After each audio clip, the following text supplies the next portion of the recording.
নয়ন মা ফাতেমার ঘর বন্ধু নয়ন খুলে তাকিয়েছিলাম, কি যে মায়া লাগে রে, প্রেম না করলে কখনোই বোঝা যাবে না। ও বন্ধু আমার দিকে তাকান, আল্লাহর হাবিবের কন্যা উম্মে হাবিবা, মামার নবী তাকে উম্মে হাবিবা বলে ডাকতেন ভালোবেসে। এবার চলে গেল বন্ধু, কিতাব প্রমাণ করেছে আমার নবীজি বসা ছিলেন, মা ফাতেমাকে দেখা মাত্র বন্ধু আমার নবীজি দাঁড়িয়ে গেলেন, দাঁড়িয়ে বললেন মা আপনি এখানে বসুন, আপনাকে পেরেশানি দেখা যায়, কি হয়েছে রে মা? এবার ইমাম হুসাইন, এবার মা ফাতেমা একটা ডাক দিয়ে বলল, বাবা গো বাবা, আপনার কলিজার টুকরা হুসাইন আমার কাছে আপেল চেয়েছে গো বাবা। বাবা আমি তো প্রতিশ্রুতি দিয়ে দিয়েছি, কিন্তু পরে হিসাব করে দেখলাম মদিনার কোথাও তো আপেল নাই, এখন তো আপেলের সিজন না বাবা, আমি কি করব? বন্ধু আমার রাসূল এবং মা খাতুনে জান্নাত ফাতেমা দুজনের মধ্যে বন্ধু আলাপ আলোচনা চলতেছে। এরই মধ্যে হযরত জিবরাইল আলাইহিস সালাম জান্নাত থেকে আপেল নিয়ে আমার নবীজির হুজরায় এসেছে। আরে আরো জোরে বলেন না সুবহানাল্লাহ, আল্লাহু আকবার, নারে রিসালাত, ইয়া রাসূলুল্লাহ, নারে গাউসিয়া, ইয়া রাসূলুল্লাহ, গাজী মাওলানা সুলাইমান আল কাদরী সাহেব। এবার বন্ধু মা ফাতেমার ঘরে আমার নবীজির হুজরা মুবারকের মধ্যে জিবরাইল আমিন জান্নাতি আপেল নিয়ে বন্ধু হাজির। আল্লাহ ডেকে ডেকে বলে, জিবরাইল জলদি করে যাও গো, আমার হাবিবুল্লাহর কাছে আপেল নিয়ে চলে যাও। আমার হাবিবের কলিজার টুকরা ফাতেমা বিচলিত হয়ে গেছে, তাদেরকে বিচলিত অবস্থায় আমি আল্লাহ দেখতে চাই না। আপেল নিয়ে এসে বন্ধু হাজির হয়ে গেল। কিতাব প্রমাণ করেছে পৃথিবীর মধ্যে আমরা এখন আপেলগুলো যেমনটি খাই, ঠিক ওই আপেলটার রং তেমন ছিল, আকার তেমন ছিল, ঘ্রাণ তেমন ছিল, কিন্তু স্বাদ এই পৃথিবীর আপেলের মতো ছিল না। এবার বন্ধু জিবরাইল আলাইহিস সালাম বললেন, ইয়া রাসূলুল্লাহ, ইয়া হাবিবাল্লাহ নবী গো, আমার দুইটা বাটি লাগবে এবং একটা চাকু লাগবে।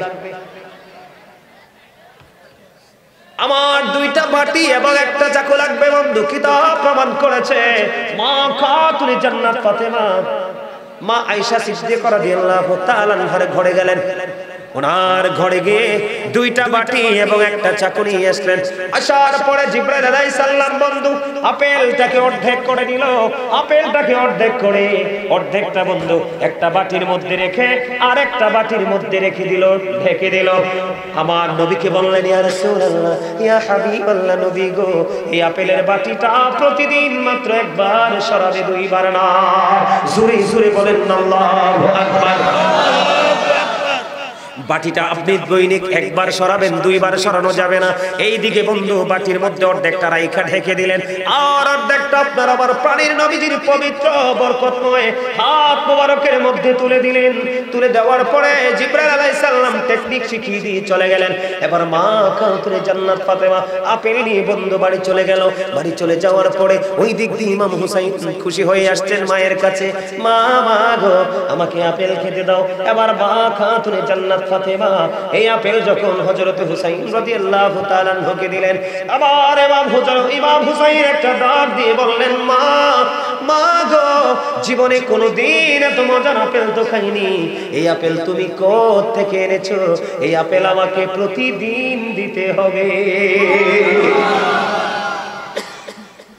এবার মা খাতুনে জান্নাত ফাতেমা বললেন, বাবা বাবা গো, এই আপেল এসেছে জান্নাত থেকে তোমার নানার কাছে। এবার একটা দৌড় দিলেন ইমাম হুসাইন, দৌড়ে চলে গেলেন আপনার আমার প্রাণের নবীর কাছে, যাইয়া বলে, নানা নানা গো, এত মজার আপেল তুমি আমাকে আগে কেন দেওনি? আজকে থেকে প্রতিদিন আমাকে আপেল দিতে হবে। আমার নবীজি বলেন, নানা গো তুমি চলে যাও, তোমার জন্য আপেলের ব্যবস্থা হয়ে যাবে। বন্ধু আজকে যে অর্ধেকটা দিয়েছে তারা খেয়েছে, কিন্তু আসল রহস্য হলো ওই বাটি ঘেরা। বন্ধু বাটির মধ্যে অর্ধেকটা আপেল রেখে দিল, ঢেকে দিল। পরের দিন মা খাতুনে জান্নাত ফাতেমা ঢাকনা সরাই দেখে পুরো আপেলটা বন্ধু আস্তা হয়ে আছে। আরে জোরে বলেন সুবহানাল্লাহ। মা ফাতেমা আস্তা যখন দেখতে পাইলেন, জিবরাইল আলাইহিস সালাম বলে গেলেন, ইয়া রাসূলুল্লাহ, ইয়া হাবিবাল্লাহ, নবী গো, ও প্রাণের নবী, এই যে আপেলটা আমি এখানে রেখে গেলাম, এটা প্রতিদিন আপনি একবার করে ঢাকনা সরাবেন। আমি দেখিয়ে দিলাম ইয়া রাসূলুল্লাহ, এই আপেলটার এই দিক দিয়ে কাটবেন, মানে এমনি কেটে অর্ধাংশ সবাই মিলে চাইলে খেতে পারবে, সবাই মিলে খাবেন। আর বাকি অর্ধাংশ আমি যেমনি ভাবে কেটেছি ঠিক এমনি ভাবে অর্ধাংশ বাটির মধ্যে রেখে আবার ঢেকে দেবে। বন্ধু, আজকের দিন চলে গেল, তবে সবচেয়ে বড় মজার খবর হলো গতকালকে ইমাম হুসাইন এবং তার সঙ্গীরা যে আপেলটা খেয়েছেন, এই আপেলটা কিন্তু যেইটা খেয়েছিল আজকেও সেই আপেলটাই খেয়েছে, কিন্তু গতকালকের স্বাদ এবং আজকের স্বাদ, এই দুই দিনের স্বাদের মধ্যে ছিল আকাশ পাতাল পার্থক্য। তার মানে আপেলটা গতকালকে যেমন মজা ছিল আজকে কিন্তু তেমন না, আজকে ভিন্ন স্বাদ। আজকের দিনও চলে গেল। ও বন্ধু, পরের দিন মা খাতুনে জান্নাত ফাতেমা আবার তিনি বাটিটা সরালেন। বাটি সরানোর পরে আবার চাইয়া দেখে ওই যে আপেলটা আবার বন্ধু পুরো গোটা হয়ে আছে। আওয়াজ করে বলেন না, আল্লাহু আকবার, আরো জোরে বলেন আল্লাহু আকবার, আরো জোরে আল্লাহু আকবার। খেয়াল করছেন প্রেম, ভালোবাসা দেখছেন। এবার এক এক করে বন্ধু একদিন চলে গেল। দ্বিতীয় দিন মা খাতুনে জান্নাত ফাতেমা ও বন্ধু ঢাকনা সরাই দেখে আবার পুরো আপেলটা আস্তা হয়ে আছে। আজকে আবার মা ফাতেমা যেমন করে জিবরাইল শিখিয়ে দিল ঠিক তেমনি ভাবে বন্ধু অর্ধাংশ কেটে নিল। কাটার পরে তিনি খাইলেন, কিন্তু গতকালকের মতো আজকের স্বাদ না, আজকের স্বাদ হলো আবার ভিন্ন। বন্ধুরি আমার, এমনি করে করে করে করে প্রতিদিন একদিন চলে গেল, 2 দিন চলে গেল, 3 দিন চলে গেল, 4 দিন চলে গেল। দেখতে দেখতে বন্ধু 1 মাস 2 মাস চলে গেল। ও বন্ধু, এমনি করে বছর, মাসের পর মাস চলে যাচ্ছে, 1টি বছর চলে গেল, 2টি বছর চলে গেল। বন্ধু কিতাব প্রমাণ করেছে মা খাতুনে জান্নাত ফাতেমা ইমাম হুসাইনকে ওই আপেলটা 2 বছর পর্যন্ত খাইয়েছে। বন্ধু ঢাকনা সরাইলে দেখে আস্তা হয়েছে, অর্ধেকটা কেটে খায়, প্রতিদিনই ভিন্ন ভিন্ন স্বাদ। 2 বছর পরে ওই আপেলটা বন্ধু বাকি অর্ধাংশ বন্ধু অদৃশ্য হয়ে যায়। জোরে জোরে বলেন না সুবহানাল্লাহ, আর জোরে বলেন সুবহানাল্লাহ। এই হুসাইনকে ভালোবাসার দরকার আছে না নাই? হুসাইনকে ভালোবাসতে 5 ওয়াক্ত নামাজ পড়তে হবে। ওই যে 61 হিজরিতে কারবালা হয়েছে, ইমাম হুসাইন ইয়াজিদ বাহিনীর সাথে আপোষ করেনি, সত্যের পক্ষে থেকে লড়াই করে শহীদ হয়েছে। তারপরে ও বন্ধু পিছপা হয়নি। ইমাম হুসাইন যখন কারবালার ময়দানে ঢুকতেছে, কুফা থেকে একে একে 150 চিঠি দেওয়া হলো। আসার পূর্বেও তিনি জানতে পেরেছে মুসলিম বিন আকিল ভালো নেই। ও বন্ধু, ইমাম হুসাইন কারবালার ময়দানে ঢোকার আগে আগে ইবনে জিহাদ, মুসলিম বিন ইবনে জিহাদ, মুসলিম বিন আকিলকে হত্যা করে ফেলেছে, শহীদ করে ফেলেছে। ইন্না লিল্লাহি ওয়া ইন্না ইলাইহি রাজিউন। তারপরে ইমাম হুসাইন পিছু হটেনি, তিনি যুদ্ধের ময়দানে এসেছে।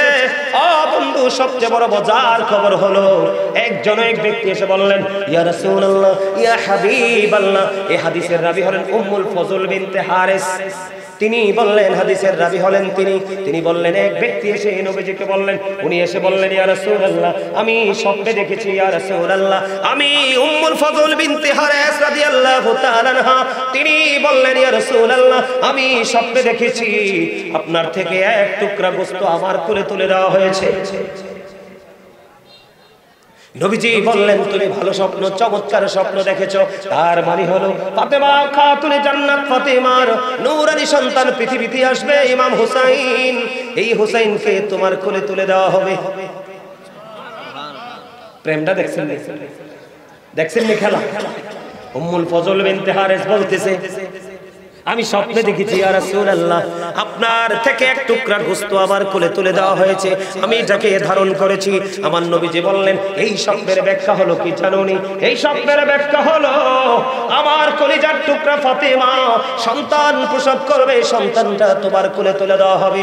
সত্যি সত্যি মা খাতুনে জান্নাত সন্তান কলিজার টুকরা প্রসব করলেন। ও বন্ধু, ওনার হাতে দিলেন, উনি নবীজির হাতে তুলে দিলেন।